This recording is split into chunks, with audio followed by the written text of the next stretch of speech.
안녕하세요. 사는 지역은 말씀드릴 수가 없었지만 저는 30대 중반에 아이 하나를 둔 엄마로 20대 젊은 시절 정말 뼈아픈 상처를 경험해야만 했습니다. 하나뿐인 남편을 큰 병으로 잃어야만 했거든요. 평생 제 곁에 있어줄 것 같던 남편이 떠났던 순간을 생각하면 아직도 하늘이 무너지는 듯 합니다. 그리고 그 후 저에게 닥친 시련들은 정말 말도 못했었죠. 먹고 살기 위해 들어간 회사에서 엄청난 갑질을 당해야만 했거든요. 아직도 그때를 생각하면 치가 떨린다고나 할까요? 하지만 남편이 떠난 몇 년 후 저에겐 기적과 같은 일이 일어났는데요.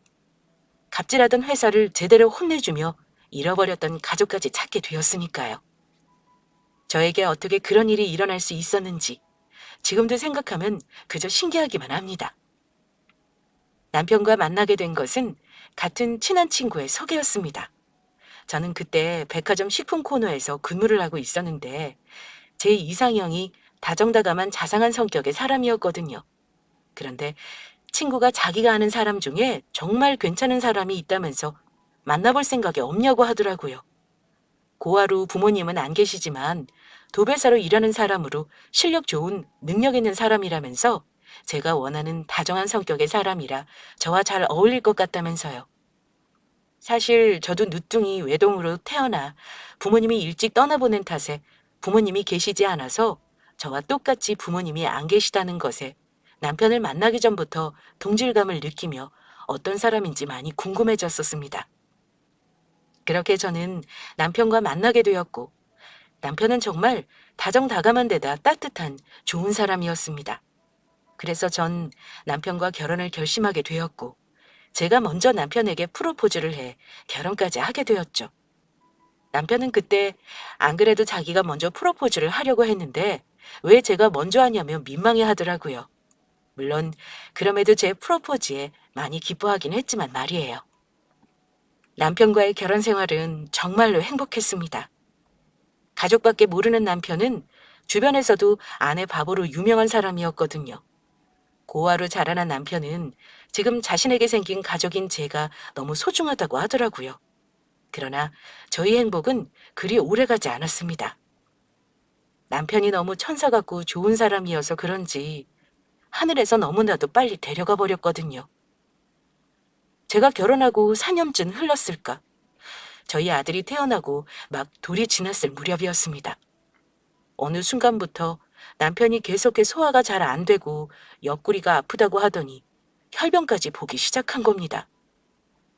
그래서 급하게 근처 동네 병원으로 가 진료를 보게 되었는데 선생님이 남편의 증상을 듣더니 큰 병원에 가 검사를 받아보는 게 좋겠다고 하더라고요. 그렇게 대학병원으로 가 검사를 받게 되었고 그 결과는 정말 충격적인 것이었습니다. 남편이 췌장암 4기라는 판정이었어요.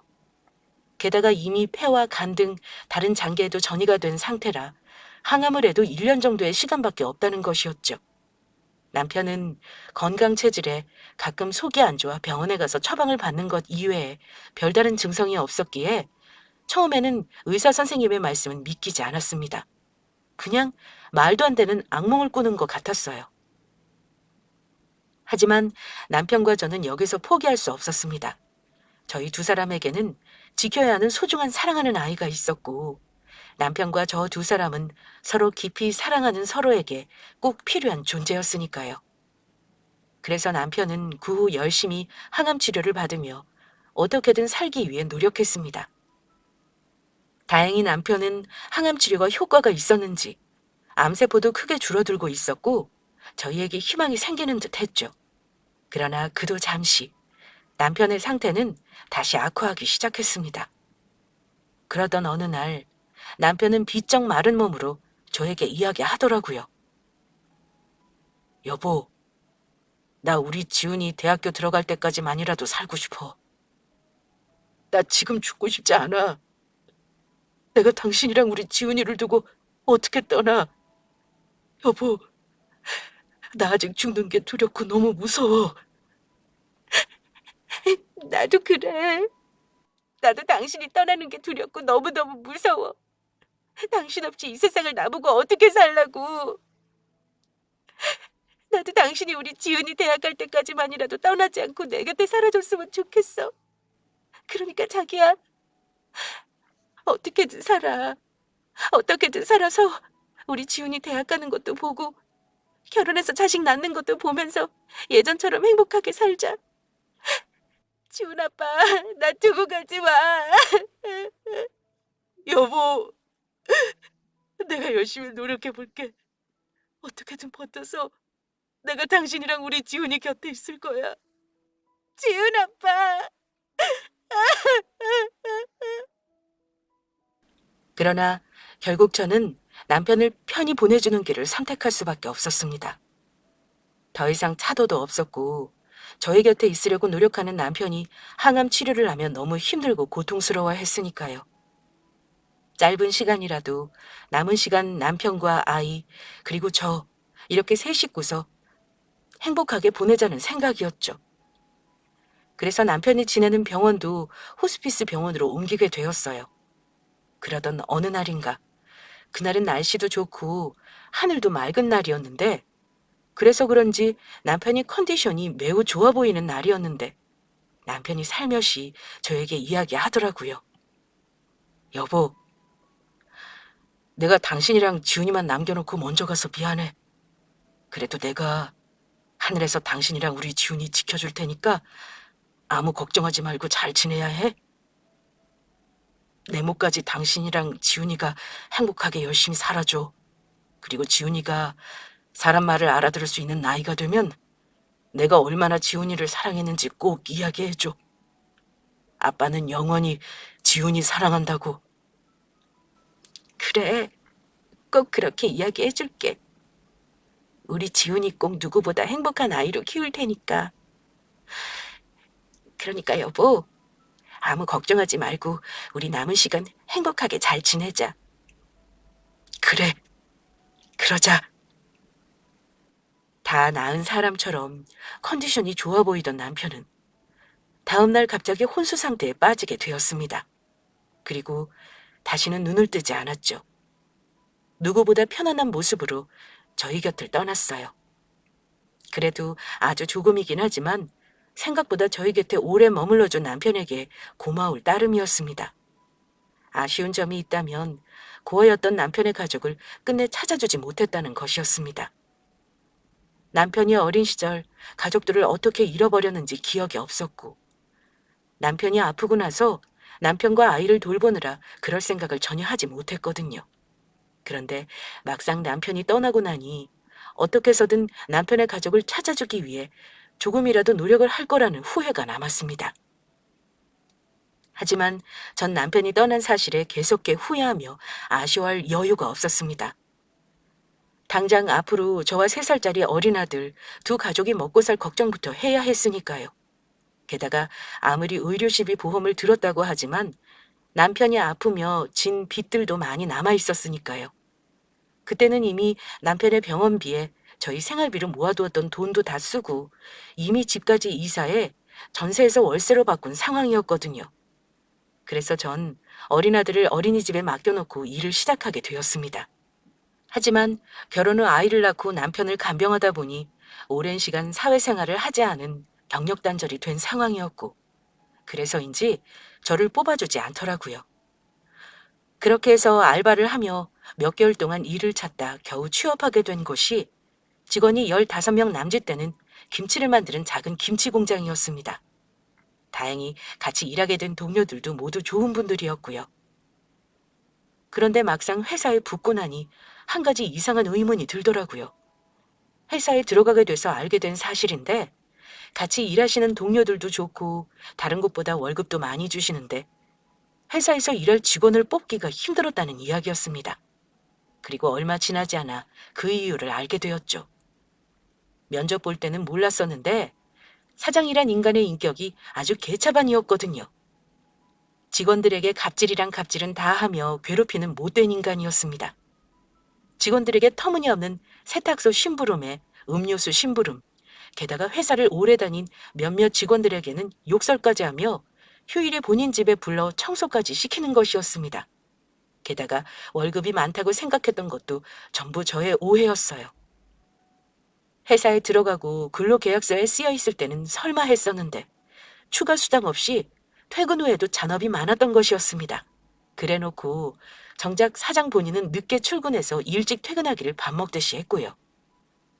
그러던 어느 날 제가 회사에 입사해 다닌 지 5개월쯤 지났을까 사장이 기어이 저에게도 터무니없는 일을 시켜온 것이었습니다.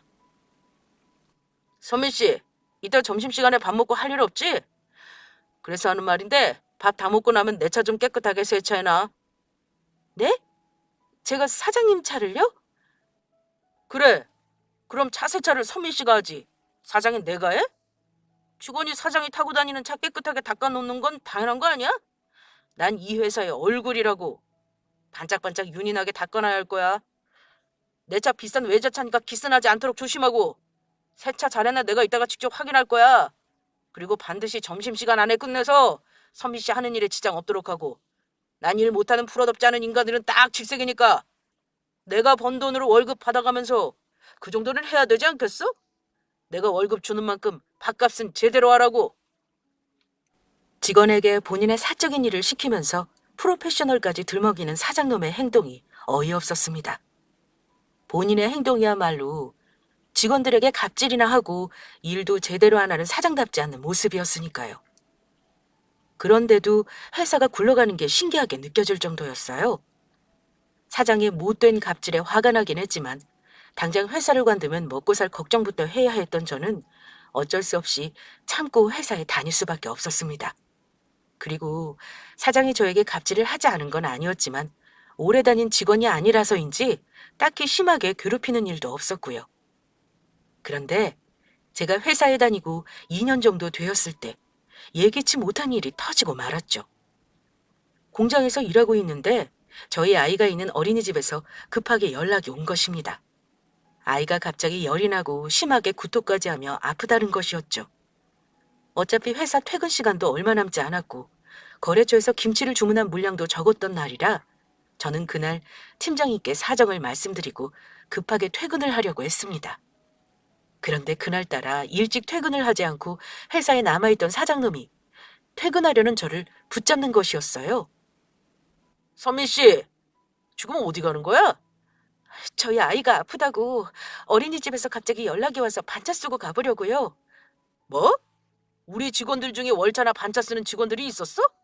그리고 아무리 아이가 아파도 그렇지 반차 쓸 거면 미리미리 사전에 말했어야 할 거 아니야? 죄송합니다. 그런데 저희 아이가 갑자기 아픈 걸 제가 예상할 수 있는 게 아니라서 미리 말씀드릴 수가 없었어요. 감히 하늘 같은 사장이 말하는데 꼬박꼬박 토나 달고 그래서 지금 선미 씨가 잘했다는 거야? 그리고 원래 아이들은 아프면서 크는 거야. 애가 죽을 병에 걸린 것도 아니고 그게 무슨 큰 대수라고 퇴근 시간 전에 가겠다는 거야? 반차든 뭐든 지금 나가면 선미 씨 오늘 일당 월급에서 깔 테니까 그렇게 알아. 내가 예전에도 몇 번 이야기했지. 난 프로답지 않은 것들은 딱 질색이라고. 내가 오늘 일당 빼는 게 정 싫으면 선미 씨 남편한테 연락해서 남편 보고 어린이집 가서 아이 데리고 오라고 하던지. 어디 마음대로 가기만 해봐. 난 분명히 월급에서 오늘 일당 깐다고 말했다. 어때? 그래도 갈 수 있겠어? 사장의 말에 저는 기가 차고 말았죠. 추가로 자주 일을 시키며 야근 수당까지 안 주는 인간이 아이가 아파 반차까지 쓰고 먼저 퇴근하겠다는 저의 말에 일당까지 들먹이며 못 가게 붙잡는 모습이 아주 치졸해 보였거든요. 그것도 퇴근 시간도 얼마 남지 않은 상황에서 말이에요. 그래서 저는 사장이 원하는 대로 해주기로 했습니다. 알겠습니다. 그러면 사장님이 원하시는 대로 오늘 일당은 제 월급에서 제외해 주세요. 그러면 되는 거죠?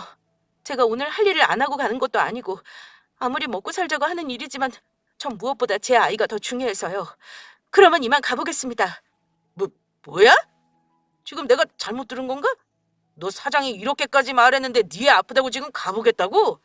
네. 어차피 오늘 제가 한 일 일당에서 제외한다고 하셨으니 굳이 제 시간 뺏기면서 더 여기 있을 필요 없는 거죠? 그럼 이만 가보겠습니다. 그러면 사장님도 좋은 저녁 보내세요. 야!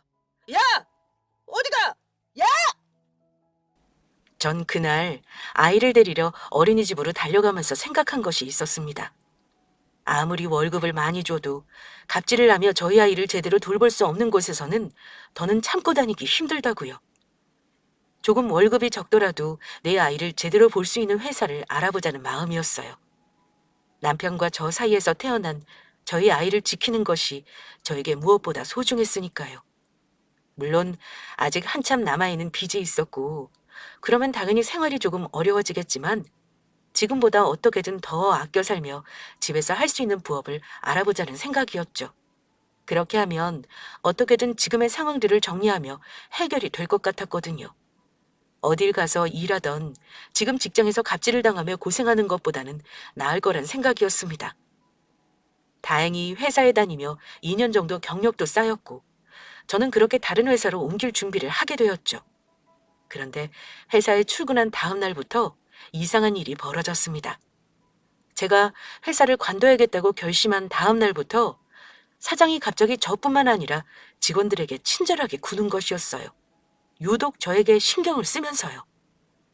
일을 하고 잠깐 쉬는 오후 휴식 시간, 사장이 웬일로 커피 전문점과 빵집에서 비싼 음료와 빵을 사와 직원들에게 돌리더라고요. 그리고는 저에게 커피와 빵을 건네주며 이야기했습니다. 자, 다들 많이들 먹으라고. 전부 내가 쏘는 거니까. 특히 선미 씨 혼자 아이 키우려면 힘들 텐데 맛있게 먹고 힘내. 어제 선미 씨하고 직원들이 하는 이야기 우연히 듣게 되었는데 선미 씨 남편 죽고 혼자라며? 하이, 난 그것도 모르고 어제 괜히 잔소리했잖아. 진작 이야기하지 그랬어. 그러면 내가 신경 써줬을 텐데. 나야 아직 미혼이라 안 맞는 말일 수도 있지만 과부 마음 호라비가 다 한다고. 선미 씨가 아이 키우면서 혼자 얼마나 힘들었을지 혼자인 내가 누구보다 잘 안다고.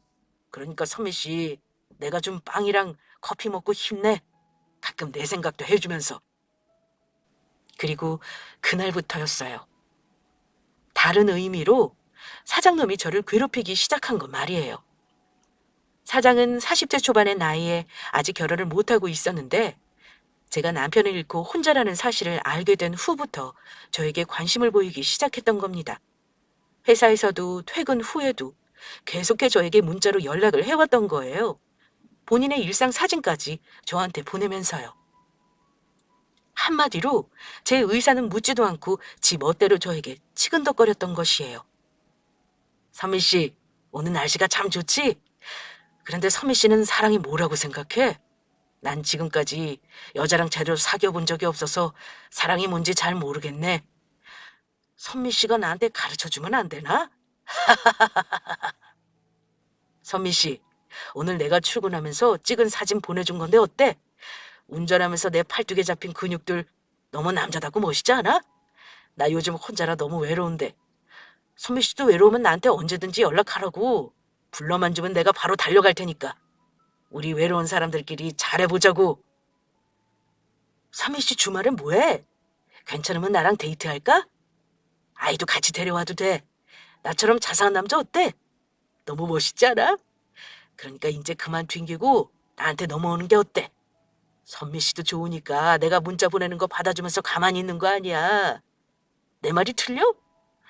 어디서 나 같은 남자 만나기 어렵다고? 그러니까 잘 생각하는 게 좋을 거야. 내가 선미 씨 회사 사장이라는 것도 잊지 말고. 답장도 안 하는데도 계속해 저에게 문자를 보내는 사장놈의 더러운 행동에 저는 안 되겠다고 생각했죠. 원래는 회사를 알아봐 붙고 나면 관두려고 했었는데 그냥 이참에 말하고 관둬야겠다는 생각이 들더라고요. 그래서 저는 인간 같지도 않은 사장놈한테 문자로 한마디 해주었습니다. 사장님, 이러는 거 불편하니 다시는 안 하셨으면 좋겠습니다. 저는 사장님과 개인적으로 인연 맺을 생각이 전혀 없으니까요. 자꾸 이렇게 못살게 괴롭히시면 전 사장님 전화랑 문자 차단할 수밖에 없습니다. 뭐야? 지금 차단이라고 했냐? 이게 불쌍해서 잘해줬더니 감히 사장 전화를 차단하겠다고? 너 두고 보자. 내가 어떻게 알아? 앞으로 너 회사 생활 좀 힘들어질 거다. 내가 반드시 꼭 그렇게 만들어줄 거니까. 아, 그러세요? 어디 할 수 있으면 얼마든지 해보세요. 저도 가만히 있지 않을 테니까. 사장은 제 답장에 화가 났는지 바로 저에게 전화를 걸어오더라고요. 하지만 전 사장놈의 전화를 받지 않았고 사직서를 준비해 다음날 회사에 출근하게 되었습니다. 사장을 보자마자 사직서를 던지고 나올 생각이었죠. 그런데 회사에 출근하자 사장은 저한테 언제 그랬냐 싶게 평소처럼 행동하며 직원들에게 하나하나 신경 써주는 척 안 하던 짓까지 하더라고요. 그리곤 갑자기 아침 회의 시간에 직원들에게 이야기하는 것이었어요. 오늘은 일을 일찍 끝내고 비싼 곳에 가서 좋은 저녁을 사주겠다면서 직원들과 평소 잘 하지도 않던 회식을 한다는 것이었죠. 게다가 그 회식 자리에서 그동안 고생한 직원들에게 특별 보너스까지 챙겨주겠다고 이야기하더라고요. 사장이 일찍 일을 끝내며 회식을 하자는 말보다 특별 보너스를 주겠다는 말에 동료들 모두 좋아했습니다. 그러니 그 앞에서 제가 사장에게 갑자기 바로 관두겠다는 이야기를 할 수가 없겠더라고요. 사장놈의 치졸한 성격에 제 행동에 괜스레 기분이 상해 직원들에게 보너스를 주겠다는 말 자체를 아예 취소할 수도 있는 것이었으니까요. 그런데 사장이 말을 마치고 저한테 말을 걸어왔습니다. 설마 선미 씨, 오늘 직원들 전체 회식인데 아이 때문에 일찍 간다고 하는 건 아니겠지? 회식도 일의 연장이라는 걸 잊지 마. 그리고 선미 씨가 하면 오늘 회식이고 보너스 취소니까 그렇게 알고. 내 말 명심하는 게 좋을 거야. 전 어쩔 수 없이 어린이집에 전화를 해 조금 늦게 아이를 데리러 가게 될 것 같다고 이야기했습니다. 그렇게 해서 모두 일찍 일을 마치고 회식을 하러 가게 되었는데 사장놈이 사주겠다는 비싼 곳은 바로 삼겹살집이었습니다. 그것도 가격 저렴한 냉동 삼겹살 말이에요. 사장놈은 삼겹살을 시키고 직원들에게 보너스를 나눠주기 시작했는데 다른 직원들한테 보란 듯이 보너스를 나눠주면서 저는 쏙 빼놓는 것이었습니다. 누가 보아도 제가 사장놈의 마음을 거절한 일로 저에게 복수하려는 심보인 게 눈에 보였습니다. 그런데 다른 사람들에게 보너스를 주면서 저를 빼놓고 주지 않는 일에 제가 묻지 않고 가만히 있자 먼저 이야기를 꺼내더군요. 그것도 일부러 제 옆에 찰싹부터 앉아서요. 선미 씨, 내가 왜 선미 씨 보너스는 빼놨는지 알아? 내가 볼 때 선미 씨는 회사 일을 별로 열심히 하지 않은 것 같거든. 사장이 보내는 문자도 기분 나쁘다고 싶고 전화도 안 받고 말이야. 어디 직원이 그래서 되겠어? 그래서 내가 선미 씨 정신 좀 차리라고 일부러 안 줬어. 보너스 받고 싶으면 앞으로 나한테 잘하라고. 알겠어? 그렇게 말을 마친 사장놈이 기어이 선을 넘었습니다. 능글맞은 웃음을 지으며 갑자기 자신 앞에 맥주잔을 들더니 제 앞에 내미는 것이었어요. 그래서 하는 말인데 선미 씨가 내 잔에 술 좀 따라봐. 왜? 술도 예쁜 여자가 따라줘야 맛있는 거잖아. 비록 선미 씨가 애엄마이긴 하지만 우리 공장에선 아이도 제일 어리고 예쁘니까 나도 한번 기분 좀 내보자. 그러자 사장님의 행동이 지나치다고 생각했는지 주변에서 말리기 시작했죠. 사장님, 아무리 그래도 그건 아닌 것 같은데 그만하시죠. 맞습니다. 요즘 세상에 여직원한테 그런 일 시키면 큰일 나요. 그래서 저는 방긋 웃으며 말했죠. 사장놈의 더러운 행동에 어차피 회사도 관두기로 결심했고 동료들도 보너스까지 받은 상황이니 하고 싶었던 말을 하며 제대로 하며 일을 저질러 버리기로 마음 먹었던 것이에요. 저는 괜찮아요. 우리 사장님이 따라달라고 하는데 당연히 따라드려야죠. 그런데 제 말을 어떤 뜻으로 받아들였는지 사장님이 얼굴까지 붉히며 좋아하더라고요. 진짜야? 우리 선미 씨가 정말로 나 술 따라주는 거야? 진작에 이렇게 나올 것이지.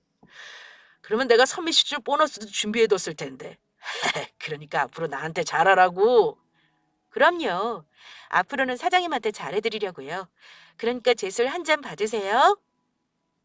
저는 사장놈의 술잔이 넘치도록 맥주를 콸콸 따라주었습니다. 그리곤 맥주를 사장놈 얼굴에 부어버렸어요. 으악! 너 이게 뭐하는 짓이야? 너 진짜 나한테 해고당하고 싶어? 그러는 너야말로 이게 무슨 짓이야?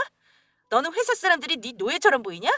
매일 직원들한테 갑질이나 하면서 괴롭히긴 하고 정신 똑바로 차려. 요즘 세상이 어떤 세상인데 아직도 정신 못 차리고 그러고 살아. 이 거지 같은 자식아. 안 그래도 니놈 때문에 이 그지 같은 회사 관두려고 했는데 아주 잘 됐네. 이 되먹지 못한 추잡스러운 놈아. 어디 당장 나 해고해봐. 성격이 그렇게 개차반이니 니놈이 지금까지 결혼도 못하고 혼자인 거야. 어디 잘 먹고 잘 살아봐라. 저는 쌈장 접시를 들어 사장 얼굴에 범벅을 만들어 버렸어요. 너 내가 고소해버릴 거야. 너 콩밥 먹게 만들 거라고. 알겠어? 어디 해볼 테면 해봐.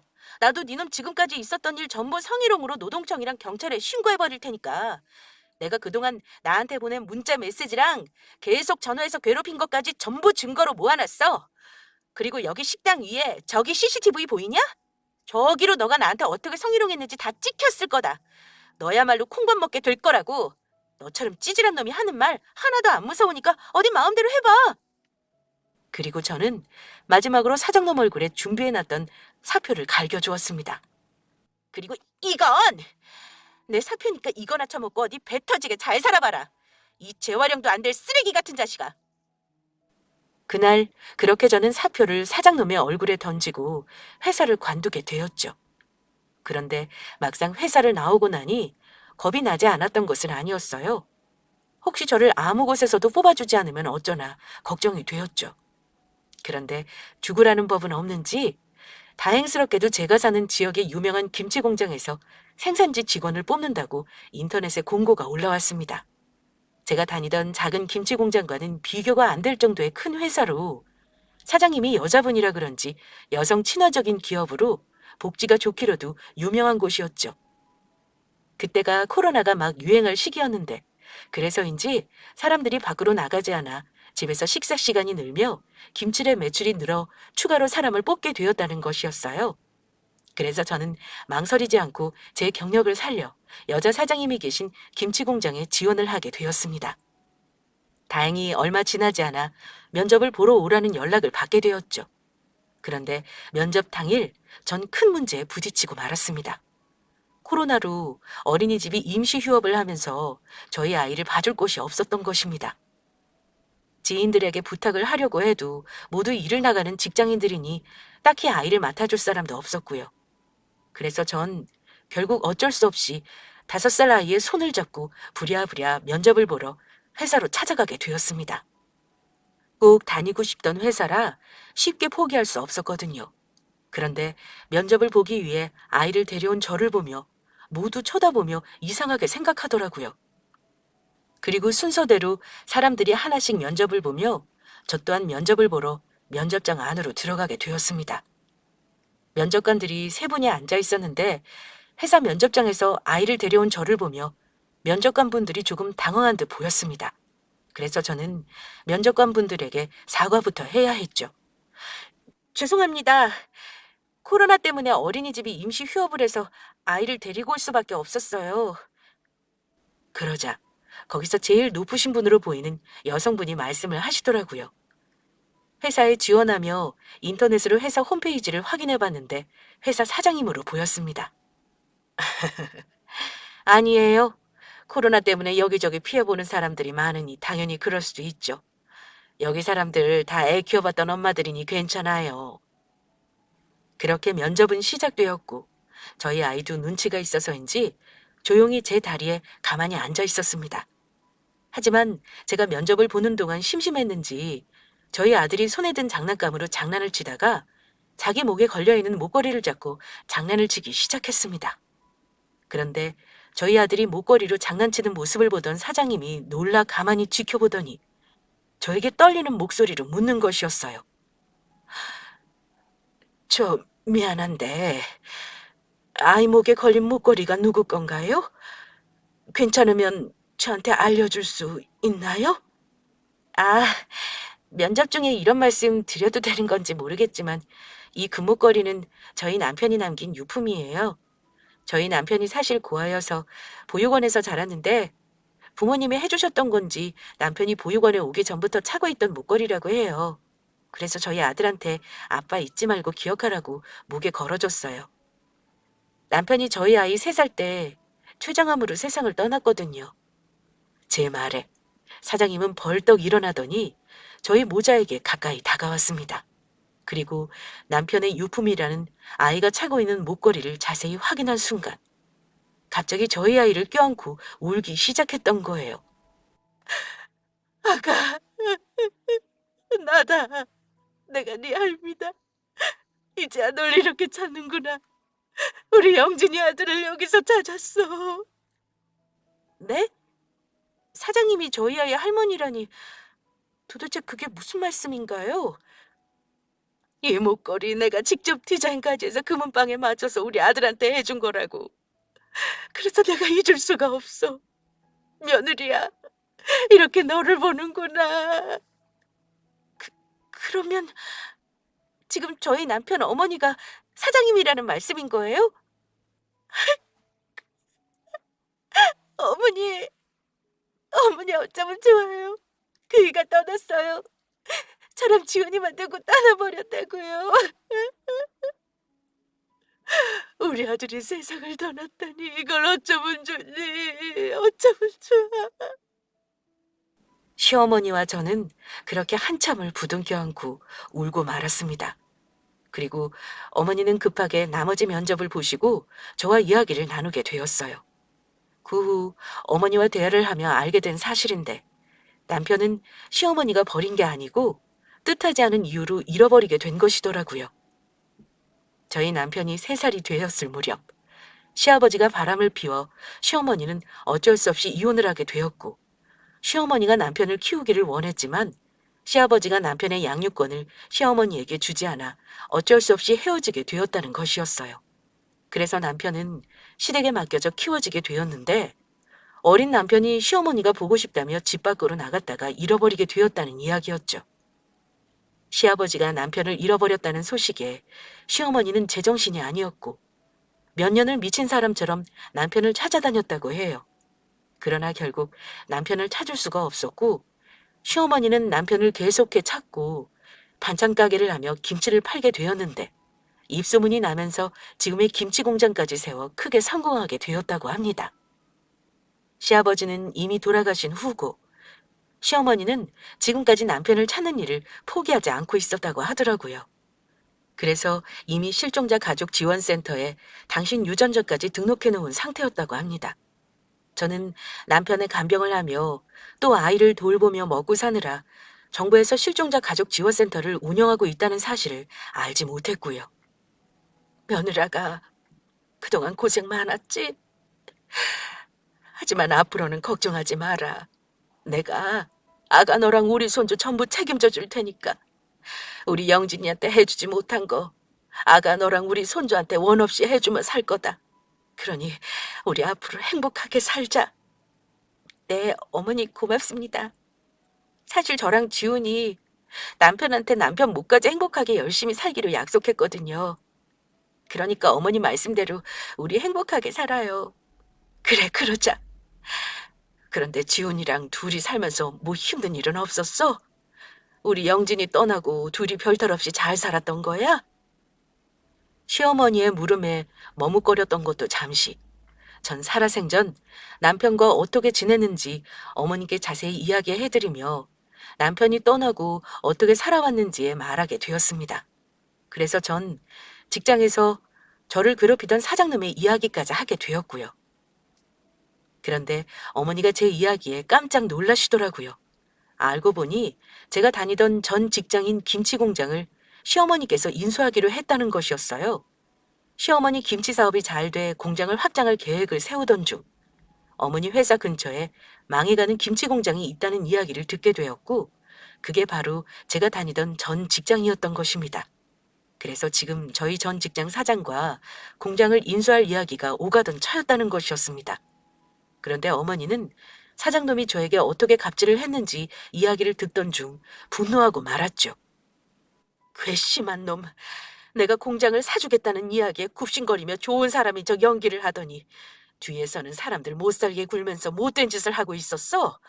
그것도 감히 우리 며느리한테. 내가 그놈을 가만두지 않을 거야. 우리 며느리 괴롭힌 놈 회사 사줘서 잘 사는 꼴 내가 절대 못 보지. 아주 패가 망신해서 개망신 당하는 꼴 내가 포기할 거야. 아가, 너는 아무 걱정하지 말고 이 시어미만 믿고 있거라. 내가 전부 해결해 줄 테니까. 그 이후 시어머니께서 전 직장 사장놈을 조사하며 알게 된 사실인데 사장놈이 무슨 이유에서인지 진 빚이 많더라고요. 게다가 다른 김치 회사들은 매출이 늘어갔지만 사장놈의 회사만 자꾸 매출이 떨어졌었나 봅니다. 제가 다닐 때도 일하는 것 비해 제품이 팔리지 않는다고 생각을 하긴 했었거든요. 그런데 전 회사에 다니며 느낀 거지만 갑질한 사장놈의 회사는 망할 만했다는 생각이었습니다. 한동안 김치 판매가 잘 되었던 때가 있었는데 그때 가격은 올리면서 점점 안 좋은 재료들을 쓰는 것도 모자라 김치 안에 들어가는 재료들도 줄이기 시작했으니까요.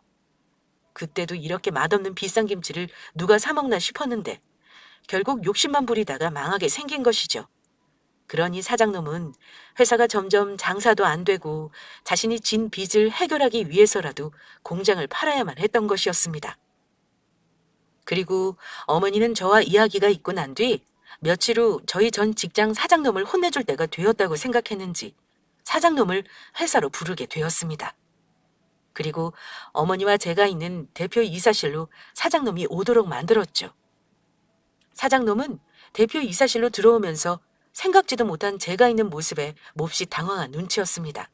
그러면서 제가 이곳에서 일을 하게 되어 시어머니와 함께 있다고 생각한 건지 혹시 제가 시어머니한테 말을 옮기며 사장놈의 회사에 대해 이상한 소리를 했을까봐 걱정하는 눈치였죠. 서민 씨, 회사 간두더니 여기 회사로 온 거였어? 오랜만에 보니 반갑네. 근데 차 사장님 무슨 일로 저를 회사까지 불러보자고 하신 건가요? 뭐 그리 특별한 일은 아니고 아무래도 박 사장네 회사 인수하려고 했던 계획을 전면 취소해야 할 것 같아서 보자고 했습니다. 예? 갑자기 이제 와서 취소라뇨? 그게 무슨 말씀입니까? 알아보니 내 놈이 네 회사에서 내 새끼 못 살게 굴고 괴롭힌 천하의 나쁜 놈이었더군. 그것도 모르고 내가 네 놈 회사 사주면서 네 놈 배만 불려줄 뻔했어. 제가 언제 최 사장님 새끼를 못 살게 굴고 괴롭혔다는 건가요? 최 사장님 자제분이 저희 회사에 다니면서 일을 하기라도 했단 말씀입니까? 그래 이놈아. 직접 보면서도 몰라? 여기 내 옆에 앉아있는 김선미가 바로 내 며느리다. 우리 아들 안사람이라고. 그런데 네 놈이 우리 손주 아플 때 우리 며느리 반차 쓰고 간다고 하니 월급에서 일당까지 뺐다면서? 그것도 모자라 우리 며느리가 싫다고 하는데도 그 역겨운 면상으로 들이대면서 괴롭히고 갑질이랑 갑질은 다 했고 우리 며느리한테 직접 들었어. 그러면 저 며느리가 아니 선미 씨가 최 사장님 며느리였단 말입니까? 아이고, 아니, 저 모르고 그랬어요. 남편이 죽었다고 해서 그래도 되는 줄 알고 관심 있어서 그랬던 것이란 말이에요. 최 사장님이 저희 회사 안 사주면 저 빚쟁이들한테 쫓겨 감옥 가게 생겼다고요. 제가 사실 코인에 제가 사는 집까지 담보 잡혀 투자했다가 전부 사기당하고 말았단 말이에요. 그러니까 최 사장님 죽은 사람 살려준다고 생각하시고 제발 한 번만 봐주시면 안 될까요? 자다가 봉창 두드리는 소리하고 자빠졌네. 내가 미쳤다고 내 새끼 고생시킨 것도 모자라 성희롱한 성희롱범을 도와주겠냐? 그동안 네 놈이 우리 며느리한테 잘못했던 일들 모두 법적으로 꼭 물어서 처벌받게 만들 테니까 각오나 단단히 해두는 게 좋을 거다. 네 놈도 어디 내가 아는 갑질 제대로 당해봐. 그러자 사장놈은 이번에는 저를 붙잡고 울며 매달렸습니다. 선미 씨, 아니 사모님, 제가 사모님이 누군지 모르고 그동안 주제도 모르고 까불었습니다. 제가 전부 잘못했어요. 이렇게 빌 테니까 제발 최 사장님 마음 좀 되돌려 주시면 안 될까요? 그렇게만 해주시면 제가 앞으로 사장님을 은인으로 모시겠습니다. 미쳤냐? 내가 너 같은 놈을 도와주게? 앞으로 네가 했던 행동들이 어떤 것들이었는지 벌 받으면서 제대로 느끼면 살아봐. 저에게 갑질하며 괴롭히던 사장놈은 결국 경비분들에게 끌려가며 시어머니 회사에서 쫓겨나고 말았습니다. 결국 사장놈은 어머니가 김치 공장을 사주지 않아 본인의 김치 공장과 함께 쫄딱 망하고 말았고 사장놈은 저에게 성희롱을 한 것과 더불어 사장놈 회사에서 일하던 직원들에게까지 그동안의 괴롭힘에 대해 고소를 당했습니다. 게다가 빚쟁이들에게 빌린 돈까지 갚지 못해 끝내는 교도소 신세까지 지게 되었죠. 그리고 저희 시어머니는 사장놈의 회사가 망하고 그곳에 다니던 직원들이 걱정되었는지 전부 어머니 회사로 채용시켜 주셨어요. 새로 신입사원을 뽑느니 숙련된 경력직 직원들을 데리고 오는 게 훨씬 낫다면서요. 그리고 그 이후 사람 일은 혹시 모르는 일이라 저희 아들과 시어머니의 유전자 검사를 마친 후 저와 저희 아들은 시어머니와 함께 살게 되었습니다. 시어머니는 그동안 지은 저희 빚까지 전부 갚아주셨고요.